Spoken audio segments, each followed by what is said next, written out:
All right, welcome back. Super nice to now introduce an exciting session to actually give you also an overview of what's the ecosystem when it comes to urban tech innovation here in Berlin. My personal story, I've also spent like probably 6-7 years trying to like figure out a lot of like what's going on the ground here in Berlin.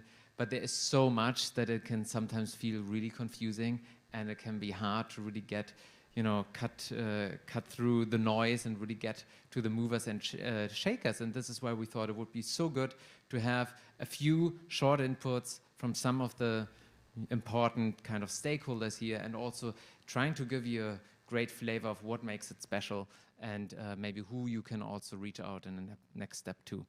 So without further ado, our first input will be by Norbert Herrmann from the Senate Department of Economics in Berlin. And Norbert, you are Mr. Startup for the Senate. Unfortunately, you are missing your signature cappy today, but I'm sure we can like do this in the post-production. But I'll just turn it over to you, and yeah, just to tell us a little bit what's happening already in terms of thinking, in terms of like mapping of the startup ecosystem from the perspective of the city authority. Thank you so much, Jonas. Thanks for having me here. I'm very proud to present Berlin, but I'm also very aware that I don't present Berlin. I only present a small part of the Senate Department. So the big ecosystem is really something big that has been grown by itself. And we as Senate Department, we support where we can. So we try to find out where are some bottlenecks, and this is the place where we support. So the Senate supports startups by the Investment Bank of Berlin, by Berlin Partner. We will hear some people after me speaking from Berlin Partner, the business association from Berlin. And there are multiple other players. So we support startups, but on the other hand, startups can support us. This is of even more importance for Berlin, because we know there's a big ecosystem and you guys can do a lot for us. And what we try to do is reach out and put your ideas into being, which is not easy, I know. But together with Urban Impact, we managed to have something special. So for myself, I have, Kolja, would you show the startup map? We prepared something we called startup-map.berlin, which is an attempt to show all startups in Berlin. It's more than 3,000. It depends on how you count. So younger than 10 years, all only headquartered in Berlin. I think it's 3,100 and something. If it's more than only the headquarters, it's more than 4,000. You can use this map. It's publicly available, startup-map.berlin. And what you see there is we have, if you go to the dashboard, you see we have a urban tech startups landscape, which was built by Jonas and his team, his whole team, to be honest. And I think we're going to see an update pretty soon. So if you look at startups, you can find a lot of different ones. One of them is urban tech. If you see, then Kolja, if you look at the public services on this very side. So I was talking about us supporting startups, startups supporting us. And here on the public service page, you can see how we try to support startups, how we try to connect startups. We don't have a solution for everything, but we try to have a solution for the main things like internationalization, like public funding, like infrastructure, like talent, like local and global connectedness. And today is a kind of very global connectedness, and I'm keen to give the word here to the next speaker to find out how this global connectedness can work even better. Thanks for coming to Berlin.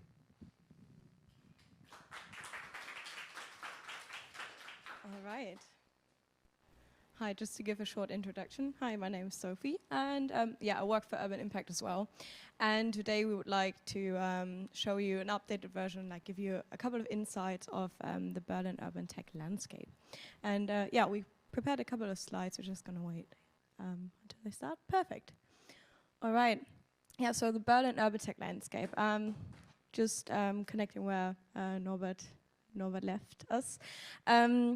We knew about the Berlin startup map And we thought, well, how many startups of those do have an urban focus, and who are the ones that actually come from Berlin? So we were like looking around and didn't realize or didn't find any other startup map which had like a strong urban tech focus.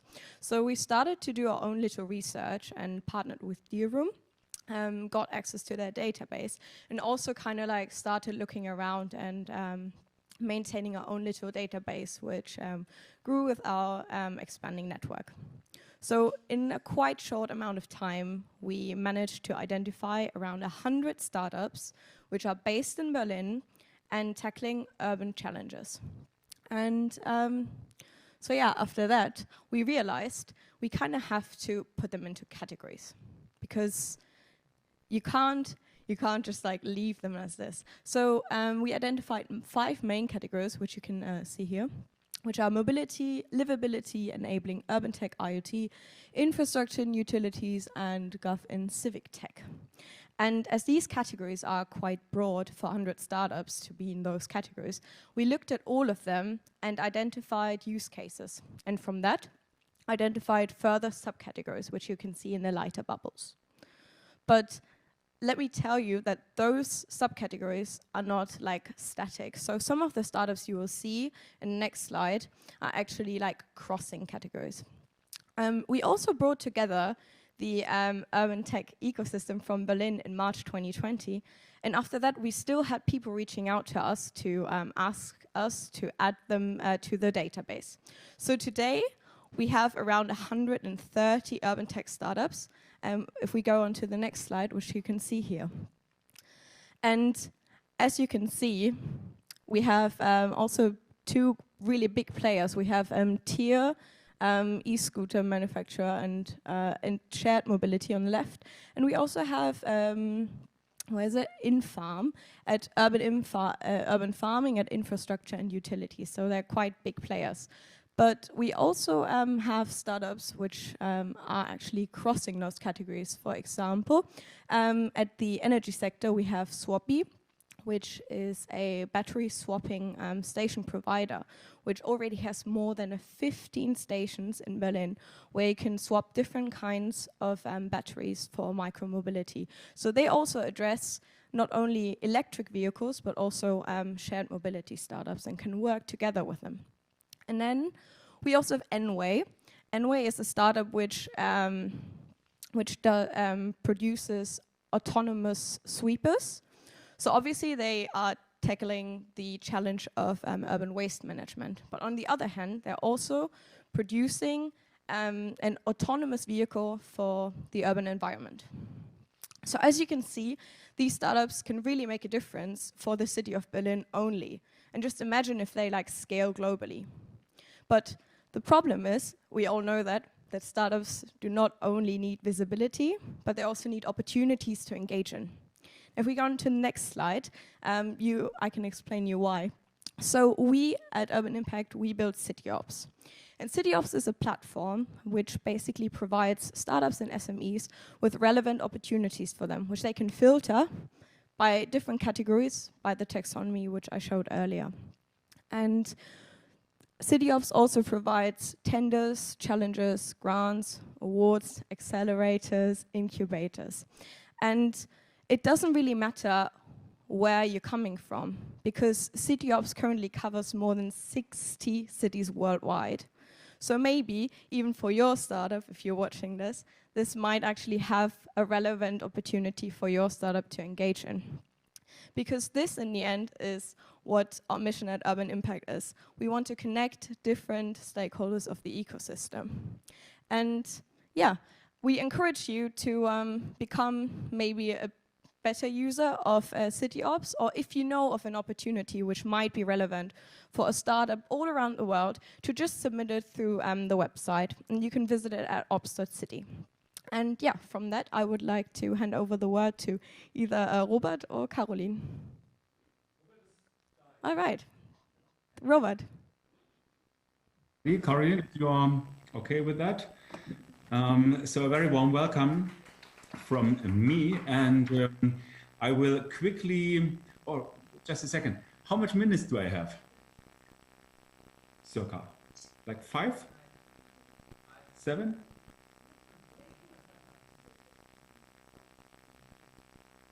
Hello? You're far away from the microphone. Hallo Robert, du hast 3 bis 5 Minuten. Okay, good. And you mentioned I'm far away from the microphone. How should I interpret that?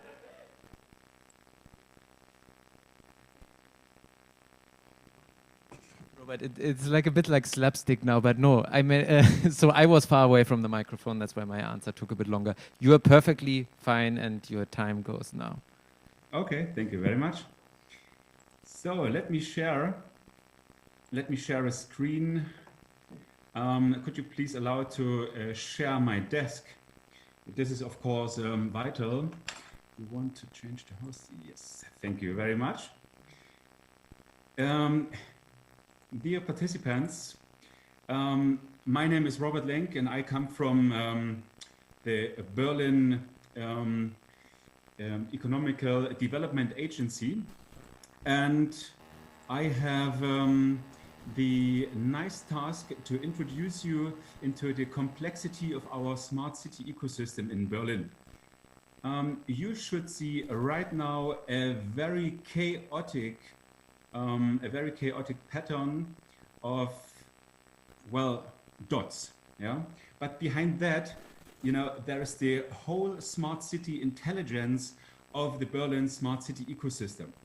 But let's start with it step by step. So let me exclude some of them. And we have here Verwaltung, administration. Basically, all these players you see right now here, they are mapped by us, by the smart city unit of Berlin Partner. And they are all relevant for administrative processes in terms of smart city. Smart city is a buzzword and it contains a minimum of 6 columns of topics. It's mobility, infrastructure, administration, it is living, housing, yeah, all of these aspects. So we map them over here. But of course, administration without players is nothing. Therefore, I would like to enhance this map with the public companies.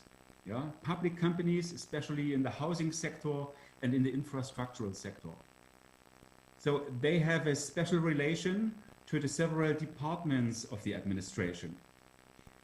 And we mapped them here, like the Berlin traffic company, the waste removal, etc., etc. Besides that, we have, especially in the public sector, in combination with the private sector, we have often the phenomenon or the legal entity of an association. Yeah? So we mapped as well the association and the combination and the value the associations are creating and the network they are creating. Yeah?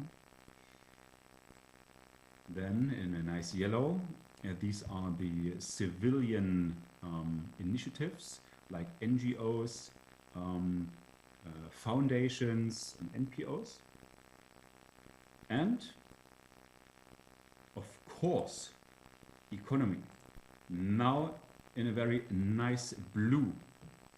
By the way, economy, you see these big spiders in the web, right? Like the super spreaders in the nowadays Corona language. This, for example, is the Berlin +1, the BIA, the Innovation Agency, but these guys here, you should know them quite well. Urban Impact Berlin. Yes, you see that Urban Impact is a super spreader, of course, in the Berlin smart city ecosystem. By the way, of course, we can clear this view if we fade the others out. So this here is the spreading of the urban impact into the Berlin smart ecosystem. And you see it's nice and colorful, and that is very, very important.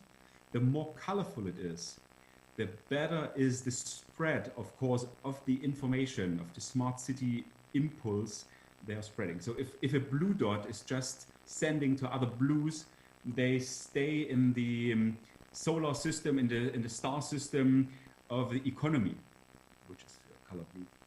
But here we see that it's a variety, like it should be. Yeah, so the urban impact is touching all the different columns of the smart city stakeholder criteria. And last but not least, science with a nice magenta color. And science is as well extremely important with the impulses towards economy, towards associations, and of course administration. So now you know how we did it to map the complexity, but what is the purpose and what can we do now with that? It's not just a hobby of, for example, me or Karolin. No, this is a tool. It's the foundation, it's the basement for the smart city building we want to create in the future.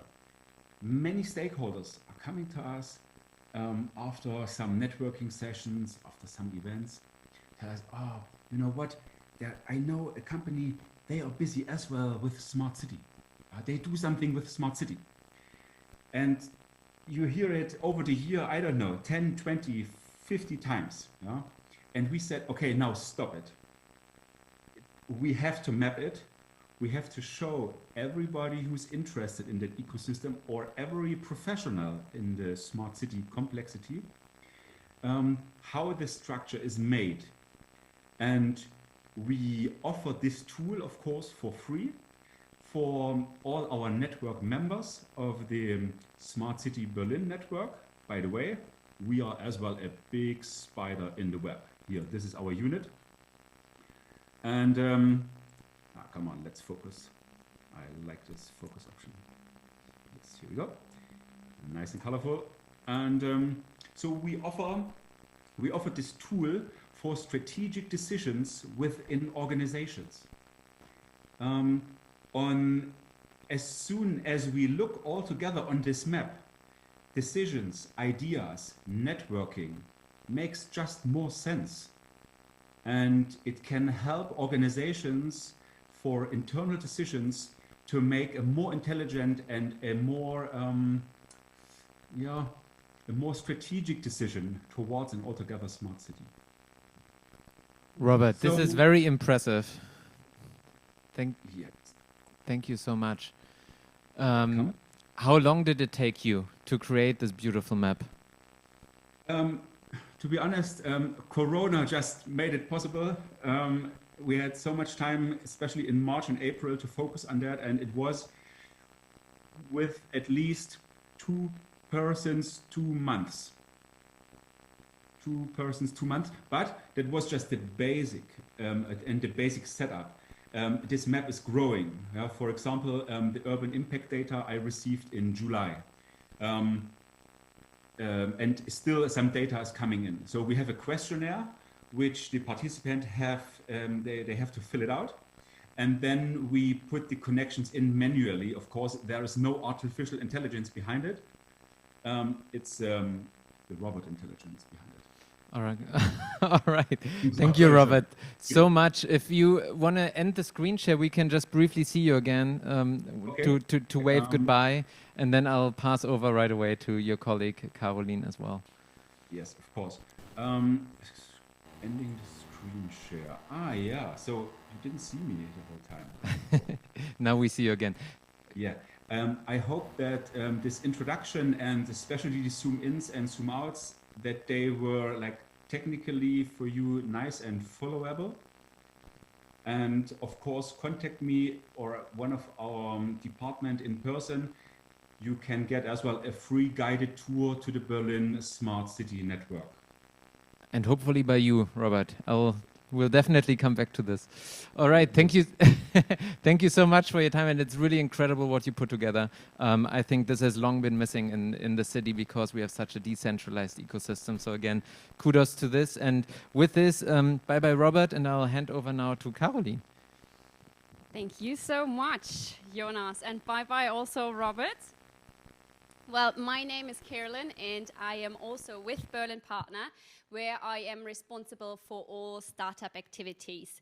Well, and Jonas said to me, Karolin, there are also a lot of international startups listening today, and that's why I want to tell you a little bit more about the internationalization opportunities you have here in Berlin as a Berlin-based startup, but also as an international startup. Because we at Berlin, we run a program called Start Alliance. Don't mix it up with Star Alliance, it had nothing to do with the airlines. So Start Alliance, which is a network of international startup hotspots like New York, Tel Aviv, Shanghai, London, Paris, and of course Berlin. And why do we do that? We run programs, something like soft landing programs, in order to help international companies, mainly startups and scale-ups, to settle here in Berlin, and vice versa, to help Berlin-based startups to go abroad. We do that by having industry-specific batches. That means several times a year we run a batch, either an outbound batch where we take Berlin-based startups to another city to expand to a different market, or we take international startups and help them in a one-week program to settle here in Berlin. We offer them a co-working space. We do how to do HR or marketing in Germany. We have a demo day with pitches with investors. We meet bigger corporates to find new clients, all of that. So if you're interested in something like that, as a Berlin-based company to expand to other markets, or as an international company, startup, scale-up, coming to Berlin, just check out our Twitter or our LinkedIn profile. Again, it's Start Alliance with a T at the end, and you can stay tuned on our programs. We will kick off our digital version of our batches in October with a program on female founders. So if you want to know more about that, stay tuned on our social media channels. But I would also like to touch a little bit on the topic, what other opportunities for internationalization you have as a Berlin-based company if you want to internationalize. There are also other programs that you can use. For example, right now we are here at the Asia Berlin Summit, and this Asia Berlin program also tries to foster the connection between ecosystems in Asia and in Berlin. So if you check out their website, you can see that, for example, with Jakarta, they have many programs for exchange. So check out theirs, and you have other things like the German Startup Association. They implement a program called GINZEP, which fosters the connection and soft landing of companies between Germany and India. You have something like the government-run German Accelerator, which supports German startups to go abroad in a small, short, I think it's a 3-month accelerator program abroad. So you can see, I hope that we have so many opportunities as Berlin-based and as an international startups to expand your business. And so I hope I will see you soon in either of those programs coming to Berlin, because we are very much looking forward to it. So, and with that, dear Jonas or Sophie, I will hand over to you directly.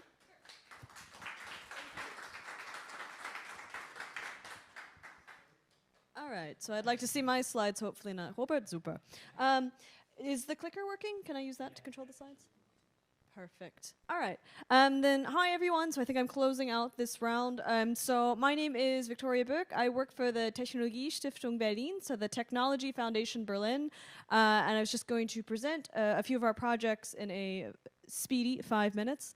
I actually think my position now sort of at the end fits really well, because these conversations about the startup ecosystem, trying to map the actors, it was really interesting for me to then see where we fit into this, and I did see our names popping up. So we approached this topic of urban innovation more through a civic tech lens, which you saw as one of the spheres in Urban Impact's analysis of the urban tech ecosystem. So we're really focused on open source, open data, and technological innovation for the common good, but then by virtue of being an open source and focusing on open data, also creating output from which the entire ecosystem can benefit.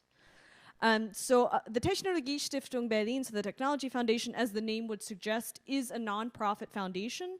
We are funded sort of complicatedly through one of the investment banks in Berlin and have very close ties to the Berlin city administration.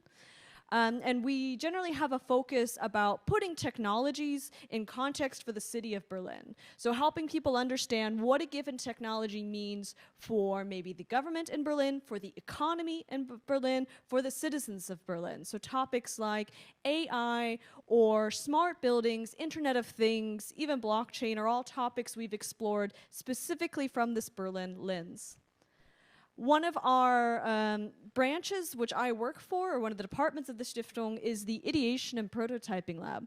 And as that name would suggest, we have a specific focus in this part of the Stiftung of not just researching and fostering conversation around technological innovation, but then rather ourselves showing what's possible. What can these innovations look like? What could we do as a city using open source technology, using open data to create benefit and value for the citizens as well as for the government in Berlin?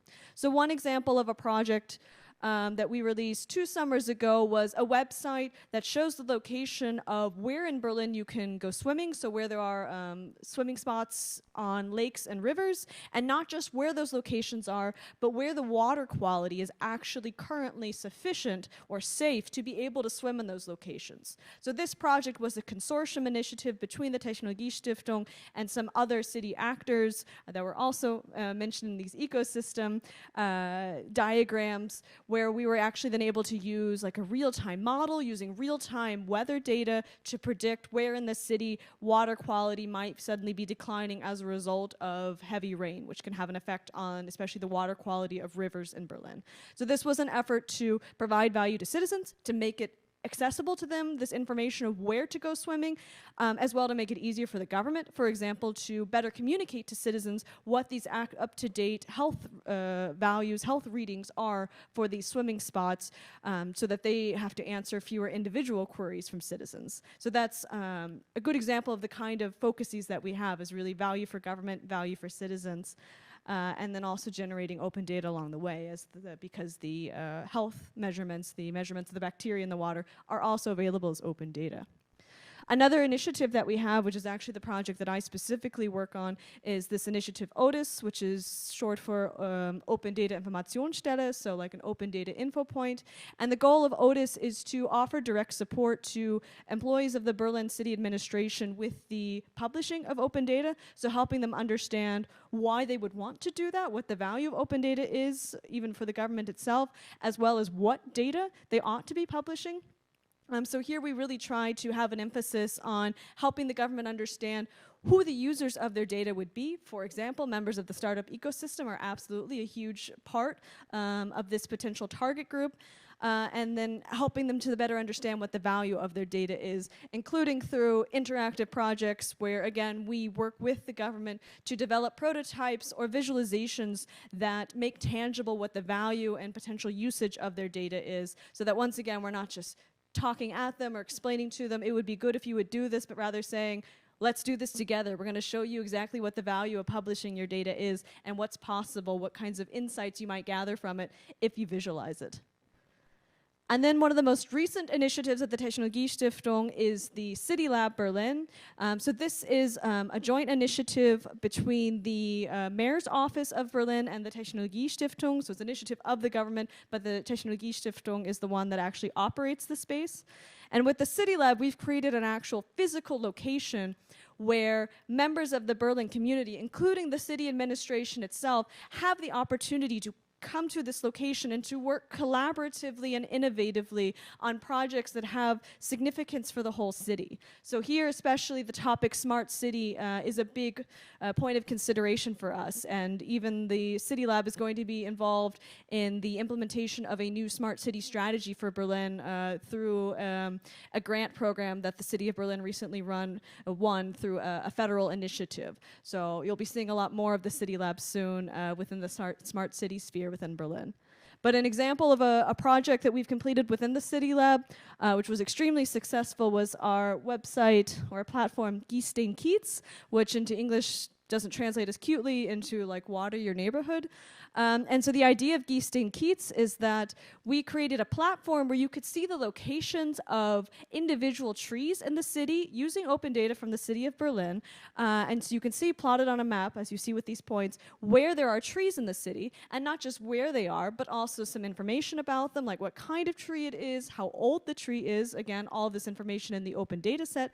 And then you have the opportunity to actually understand what the potential watering needs of this tree are, and to create an account and actually become like a sponsor for an individual tree and say, I'm going to take care of this tree, I've been watering it, so that people in your community can see, okay, maybe here's another tree that I can take care of. And the reason that we brought this project to life is because Berlin, like so many other cities, is experiencing increasingly hot and dry summers as a result of climate change.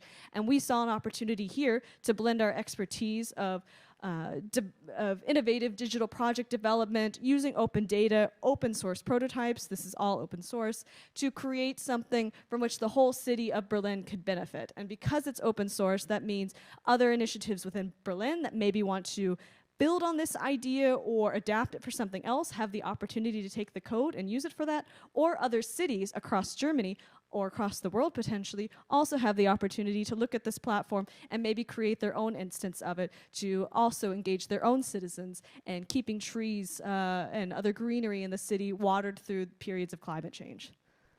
So that was a relatively quick blow through of our project at the Technologiestiftung. Like I said, though, I see ourselves as just as much a part of this ecosystem as the startups and as the other entities. So I'm really happy that I could come here and present our projects, and I hope this was interesting for you all. Thank you. Thank you so much, Tori. As usual, a tour de force through all the amazing work that you're doing at both the Technology Foundation and the City Lab.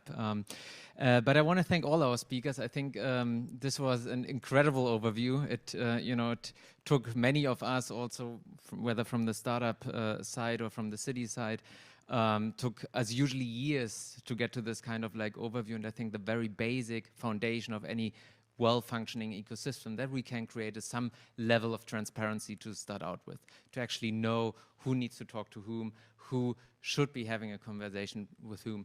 And so I'll come a little bit to the wrap-up also of our day. It's been a really long day. We have covered so many things. Maybe just a few things that stuck out in my mind from the day is, I think we always realize, or I think one thing that very clearly like now is a new kind of like a joint a reality or something that we all seem to like grapple with, is that actually the problems are so big, no one alone can solve them. And it cannot be the government solving them alone. It cannot be the startups themselves solving it alone. It cannot be just the citizens on their own. But I think all what we really need to figure out is how can we create scalable change just because we are somewhat running out of time. And there obviously, it sounds very simple in theory. We know reality can be very, very messy sometimes, but I think this is why it's so important to have platforms like Asia Berlin as well, having ecosystems talking to each other in this case, but also just, hearing stories like from the entrepreneurs this morning who actually, what are the day-to-day struggles, how did scaling, how did work going, for instance, from Berlin to Japan or the other way around, how ideas are now coming back from Shanghai, from European founders, traveling back to Europe and changing us, how, what are some of the struggles we heard from investors as well, discussing that actually climate or impact-focused investments are going more mainstream than they have ever done before. We had Marley Baum in the beginning. She's advising now on the new Europe funding for the next 10 years, focusing especially on impact startups and in the space of climate change. So I think we are seeing a lot of good efforts. I still think there's a long way to go. I encourage all of you to, support each other, network with each other, and as well, we'll be keeping up the work also at Urban Impact. So if you want to follow us, be part of the journey, feel free to join the movement. And otherwise, thanks again for all the speakers, all the incredible insights we have gotten here, and hope to see you next year again. Bye-bye.